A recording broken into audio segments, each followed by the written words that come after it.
Welcome everyone to this comprehensive devlog, where I will take you step by step through the process of building a 3D Among Us clone completely from scratch using the brand new Godot 4.5.1 stable engine. If you are passionate about game development, make sure to smash that subscribe button right now, because we are covering everything from raw scripting to asset optimization. We kick things off exactly with our very first video file, where we initialized the project under the name Among Us 3D, using the compatibility rendering backend for maximum stability, before setting up a 3D scene and establishing our core root node as a character body 3D. To give our workspace a physical dimension, we added a mesh instance 3D as a child node and initialized a primitive box mesh, but then we jumped straight into the inspector panel and stretched its x-axis scale property to a staggering 500 meters to serve as a massive long runway designed specifically to give us enough space to stress.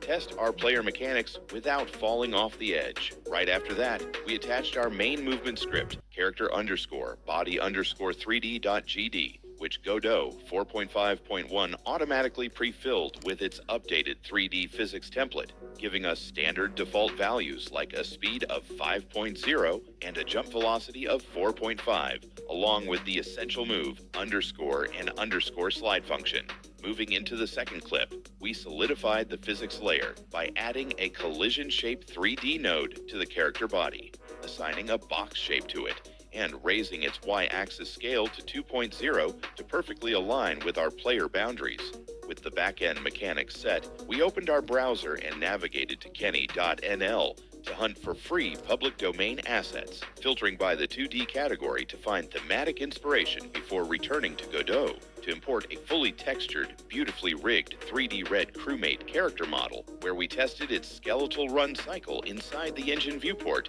to ensure the bone structure was completely clean.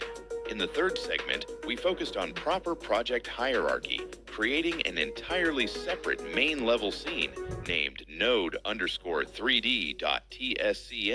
setting up a static body 3D platform for the actual environment, and nesting our player's subscene directly into the level layout. However, when we clicked the play icon and designated the active scene, the project hit its first major hurdle, crashing instantly into a frozen blank gray window due to underlying script errors in the output log regarding node paths that failed to compile properly with our new nested hierarchy. To fix this, our fourth video shows us opening the dedicated player's subscene to inspect the camera 3D node, where we discovered that manual adjustments had left the transform rotation settings incredibly unoptimized. We cleaned this up by zeroing out the coordinates, setting the y-axis rotation to exactly 180 degrees so the camera faces perfectly straight, setting the scale uniformly back to 1.0 to prevent any mesh stretching, and raising the overall height to create a flawless third-person view over the crewmate's back.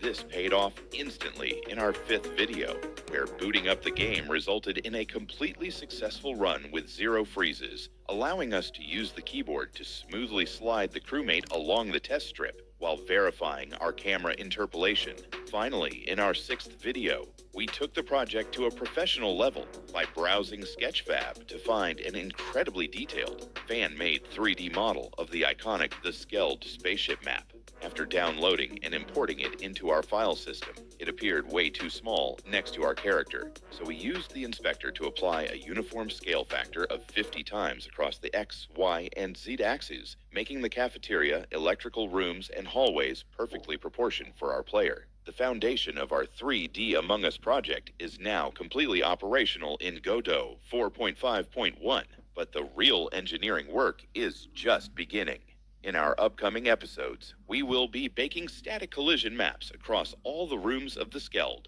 so we don't fall into deep space, and setting up an animation tree state machine to blend our idle and running animations flawlessly based on real-time velocity vector changes. You absolutely do not want to miss how this game turns out, so hit that subscribe button right now, turn on notifications, leave a like, and drop a comment below, letting me know if we should build the vent system or the emergency meeting tasks next. See you in the next update.